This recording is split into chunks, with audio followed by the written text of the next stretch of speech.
pag-asa'y ihayag,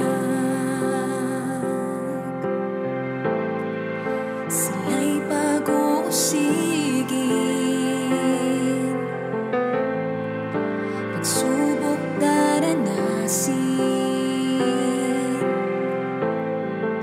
kay Kristo sila'y nabubuhay, ang mamatay ay pakinabang, oras ng katotohanan, dala ng puno ng sambahayan, di mapasusubalian, kanyang pagkahirang.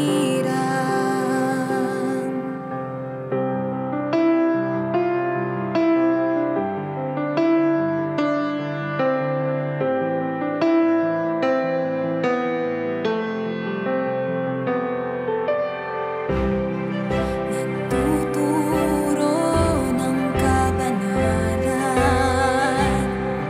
pag-ibig niya sa kawan.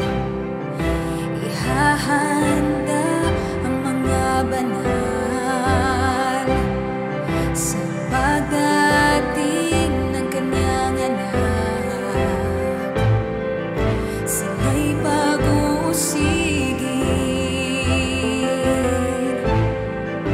pagsubok daranasin,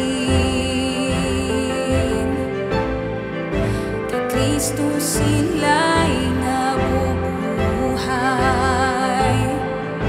ang mamatay ay pakinabang,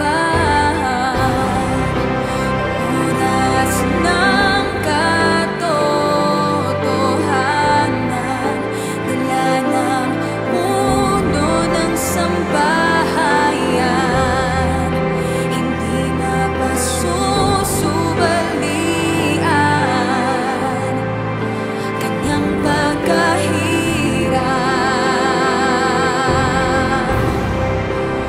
Oras ng katotohanan, dala ng puno ng sambahayan, hindi mapasusubalian, kanyang pagkahirang.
Magandang gabi.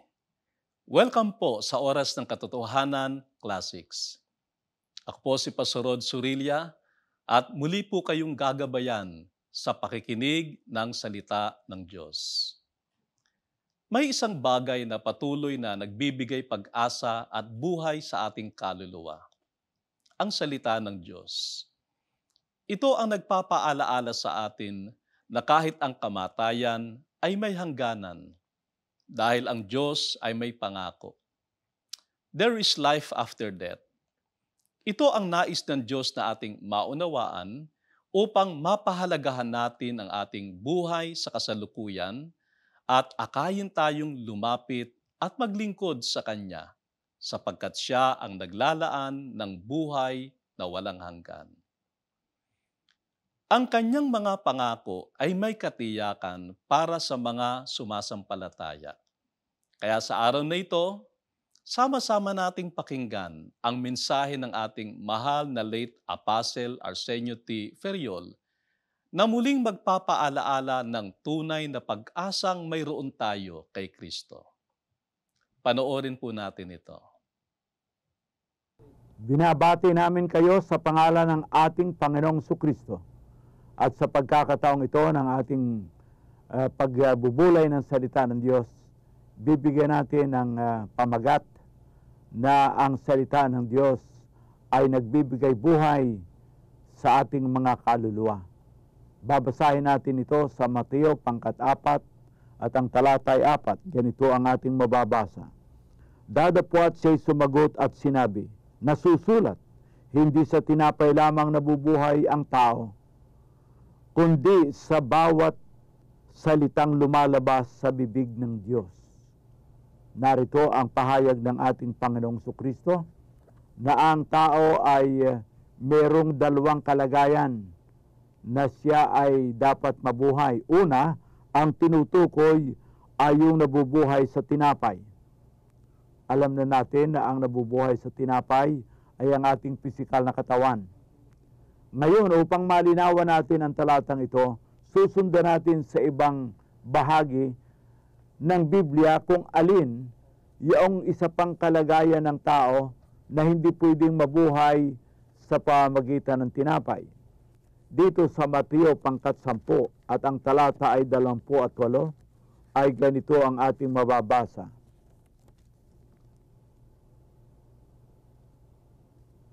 Huwag kayong mga takot sa mga nagsisipatay ng katawan, dadapot hindi na napapatay sa kaluluwa, kundi bagkos ang katakutan ninyo ay yaong nakapupuksa sa kaluluwa at sa katawan sa impyerno. Sa makatwid, dalawa pala ang bahagi ng tao. Dito sa talatang ito, meron tayong katauhang pisikal, ang ating katawan, na pinapatay ng ating kapwa. At yung isa pang kalagayan natin ay ang ating kaluluwa na Diyos lamang ang kakayahang magpuksa. Sa makatwid, aling ngayon itong nabubuhay sa tinapay, ang ating katawan? Aling ngayon ang nabubuhay at sa ikabubuhay ng kaluluwa? Tiyak natin na ang salita ng Diyos ay kailangan ng tao sa ikakabuhay ng kanyang kaluluwa. Maunawaan pa natin ang salita ng Diyos. Sa mga taga-Korinto, sa ikalawang taga-Korinto, ay ganito ang ipinapahayag na ang tao ay mayroon dalawang kalagayan. Ang pisikal at ang espiritual na kalagayan. Dito, sa talatang ito, ganito ang sinasabi. Kaya nga hindi kami nanghihimagod, bagamat ang aming pagkataong labas ay pahina, ngunit ang aming pagkataong loob ay nababago sa araw-araw. Sa makatwid, narito naman ang kalagayan ng tao, meron siyang pagkataong labas. Tiyak natin na ito ang ating katawan, nasa labas nakikita natin. Ngunit ang sabi, ang pagkataong loob. Alin ngayon ito? Yung kaluluwa. Sapagat ang sabi ng Panginoon, yaon ang hindi mapupuksa sa material at pisikal na kalagayan. Sapagkat ang sabi niya, huwag kayong matakot doon sa mga pumupuksa o pumapatay sa ating katawan. Ito ang pagkataong labas. Ngunit, merong kaluluwa ang tao na hindi kayang puksain ng tao. Ang Diyos lamang ang may kakayahan. Sa makatuwid, alin ngayon ang tinutukoy na kailangang siya'y mabuhay din? Sapagkat kung hindi mabuhay ang kanyang kaluluwa, yung tao'y walang pag-asa. Bakit?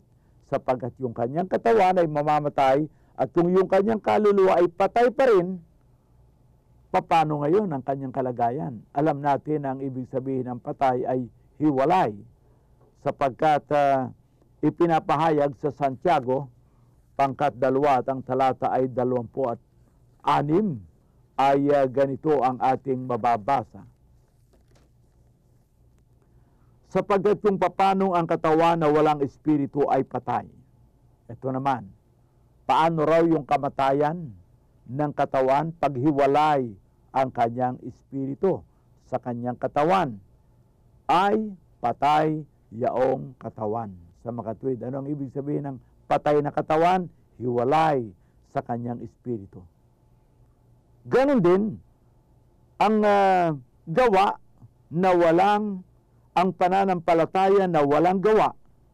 Ang pananampalataya na walang gawa ay patay. Sa makatwid, yaong pananampalataya kailangang maugnay sa gawa para may buhay.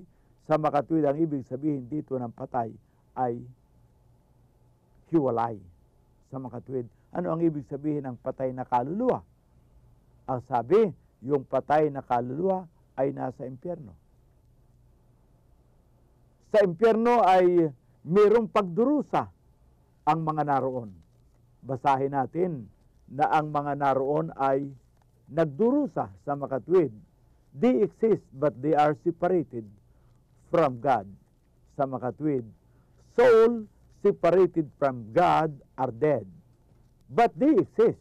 The meaning of alive is united.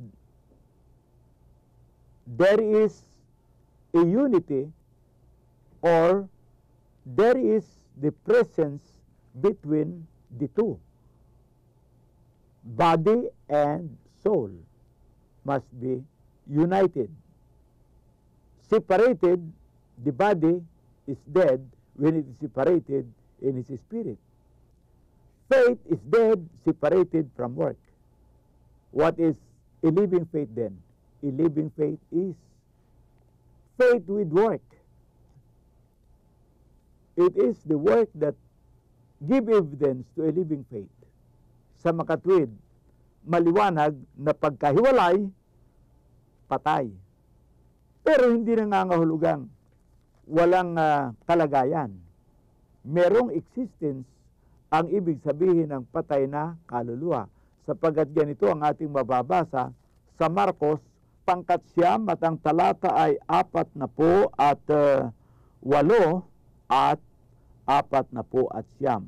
Ang sabi, na do'y hindi namamatay ang kanilang uod at hindi namamatay ang apoy. Doon daw sa impyerno, paruroon yung tao. Sa verse 47, kung ang mata mo'y makapagpatisod sa iyo, dukitin mo, mabuti pa sa iyo ang pumasok sa kaharian ng Diyos na may isang mata kaysa may dalawang mata na ibulid sa impyerno. Sa makatwid, yung tao sa impyerno, naibulid siya. Kahit siya may dalawang mata ron, wala rin kabuluhan. Bakit? Sapagkat doon ay may apoy na hindi namamatay kasama ang uod.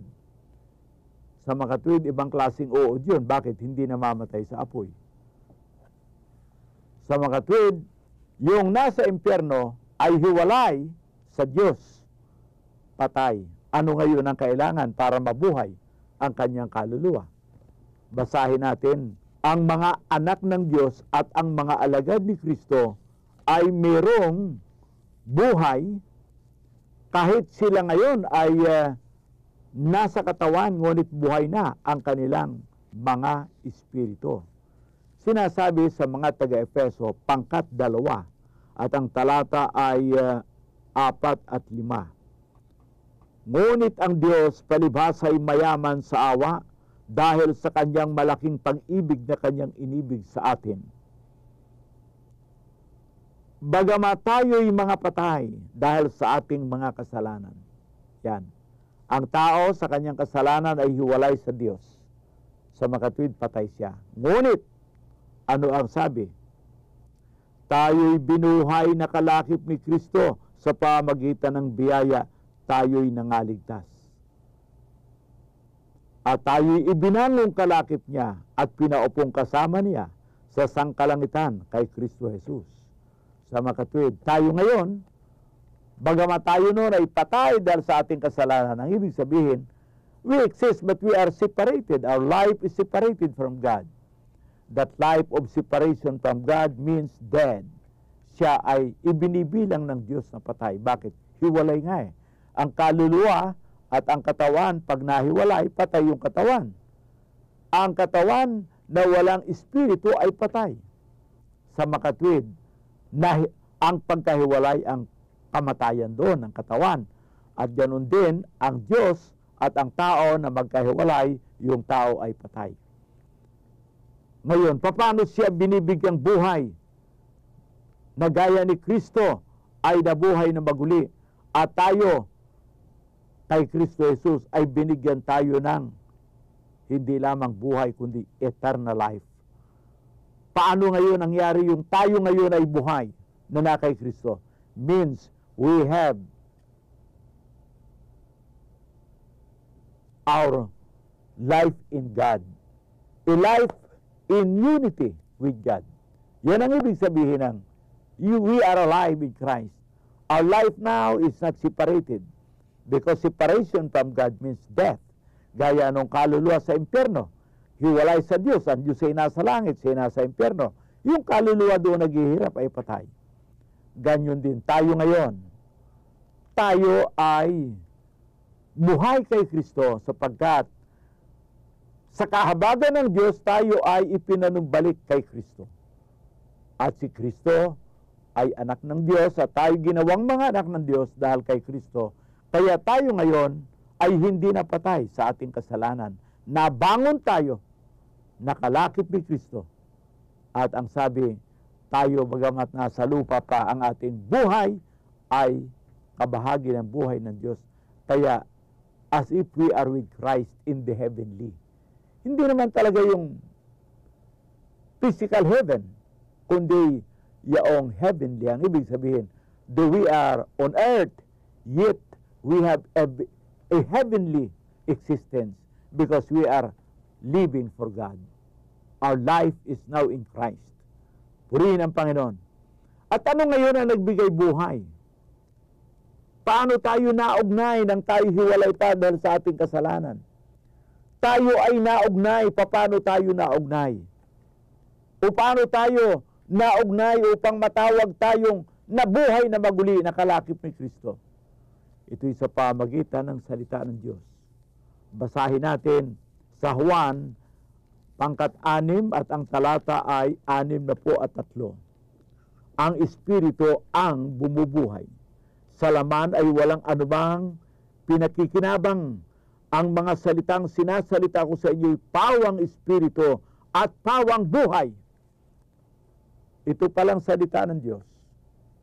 Ang ibig sabihin, yung pisikal na kalagayan, yung karnal na kalagayan, pisikal at karnal, anumang bagay na nauukol sa pisikal, hindi nagbibigay buhay yan sa ating espiritu.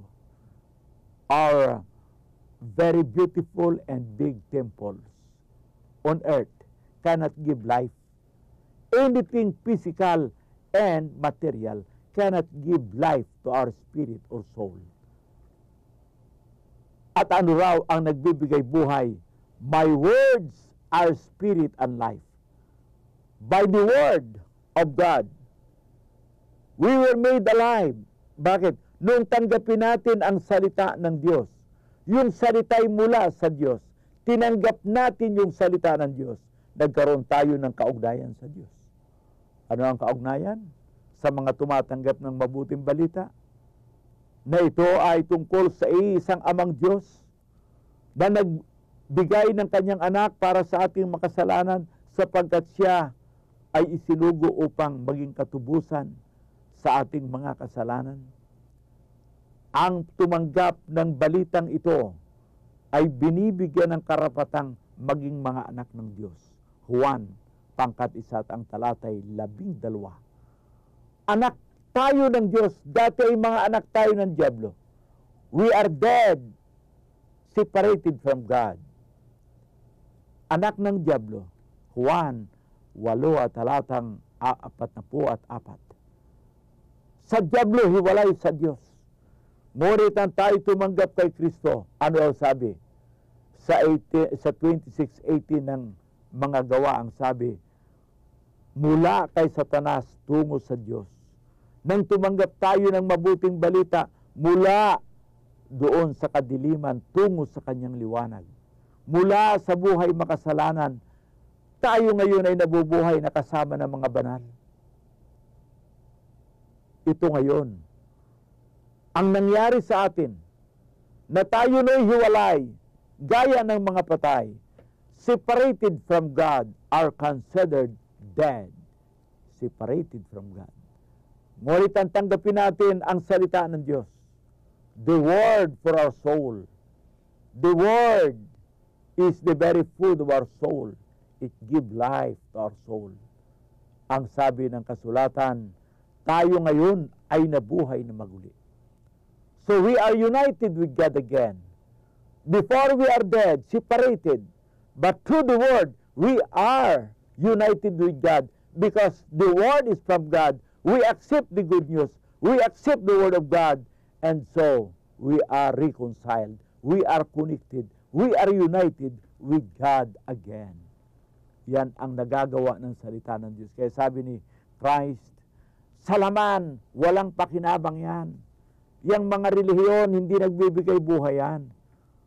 Ang nagbibigay buhay ay ang Diyos sa pamagitan ng kanyang salita, sapagkat pag tinanggap mo yung mabuting balita, yung salita ng Diyos, naugnay ka sa Diyos. You cannot be related with God by going inside a temple. Do how beautiful and big it might be. We cannot be united with God again by material and physical things na meron tayo. But with the Word of God, we are reconciled. We are made children of God. Sa makatwid, nauugnay. Hindi na tayo patay. Tayo ay kalakip na ngayon ng Diyos. Sapagkat tayo ngayon ay na kay Kristo. Si Kristo ay anak ng Diyos. Tayo rin ay mga anak ng Diyos sa pamagitan ni Kristo. Tayo ngayon ay kabahagi sa pamilya ng Diyos. Katunayan, isinugo ng Diyos ang kanyang Espiritu sa ating mga puso. At tayo'y sumisigaw ng Aba, Ama. We call God our Father. But we do not call our earthly father by their names. Halimbawa, ang pangalan ng iyong ama ay si Rolando. Tatawagin mo ba siyang Rolando? Hindi. Sasabihin mo, Tay. Sasabihin mo, siyempre, anak ka. Marami ngayon mga relihiyoso na parang sinasaraulan nila ang pangalan ng Diyos. Bakit? Parang sila kapantay na ng Diyos. Kung tawagin nila ang Diyos, parang nagmamarunong pa sila. Pero ang Holy Spirit na sinasabing guro ng buong katotohanan, Juan 4:16-13. Pagka ang isang tao'y anak, isinusugo sa kanyang espiritu ng Diyos. At ang sabi sa Galatia 4 at ang talata ay 6, tinatawag niya ang Diyos na Ama. Wala tayo makikita sa New Testament sa pagtuturo ni Kristo ng Ama itatawagin mong Jehovah, tatawagin mong El Shaddai o Yahweh. Ang ating makikita na itinuturo ni Kristo, itinuturo ng Holy Spirit, itinuturo ng mga apostol ay Ama. Amang Diyos na sumasalangit siya. Purihin ang Panginoon. Bakit? Because we are now alive. We can see clearly what the Word of God teaches us. Kaya tayo ay binigyang buhay. Sa pagkakataong ito, mga giliw na televiewers, paano ba tayo nabubuhay? Tayo ba ay nabubuhay na gaya noong haling? Nakausap ng Diyos dito sa talatang 12 at ang talatay 20. Dadapot sinabi sa kanya ng Diyos, ikaw na haling, hihingin sa iyo ngayong gabi ang iyong kaluluwa at ang mga bagay na inihanda mo'y mapapasa kanino kaya? Tayo ba ay nabubuhay? Nagaya nitong haling? Marami kang mga pagkain, marami kang inumin, marami kang pag-aari, enjoy yourself. But though we are very alive in this physical body, ngunit patay ang ating kaluluwa. Naipagkamali ng haling na ito na ang kanyang katawan ay kaluluwa. Kaya sabi niya, kaluluwa, magsaya ka. Pero yun bang kanyang katawan ay kinilala ng Diyos ng kaluluwa? Na mali siya. Sabi ng Panginoon, yung katawan mo, hindi sinabing kukunin ko. Pupunta sa libingan yung katawan . Ang kinuha yung kaluluwa, at yung kaluluwang patay ay malalagay sa pagkahiwalay, at sila'y magsasama ni Satanas sa impyerno. Kaya ang sabi ng Panginoon, siya'y haling. Mga giliw na televiewers, man is not to live by bread alone. Yes, we must eat bread. Kakain tayo ng physical na pagkain upang magkaroon tayo ng physical existence. But if you will focus only on that physical existence, napakalaking kahalingan. Bakit? Meron kang kaluluwa, na yung kaluluwang iyon ay dapat mabuhay. Na ang kaluluwang ito ay hindi lamang mabuhay ngayon, kundi mabuhay sa walang hanggan. Saan siya mabubuhay? Sa kaharian ng Ama na nasa langit. Doon ang mga kaluluwa na nabuhay sa salita ng Diyos. Kailan nag-umpisa ang buhay na ito? Nang tayo ay makinig ng mabuting balita. Sa unang Pedro 1:25, ang mabuting balitang ipinapangaral sa inyo ay ano ang sinasabi doon sa talatang 23. Sa pamagitan nito'y ipinanganak kayo ng Diyos.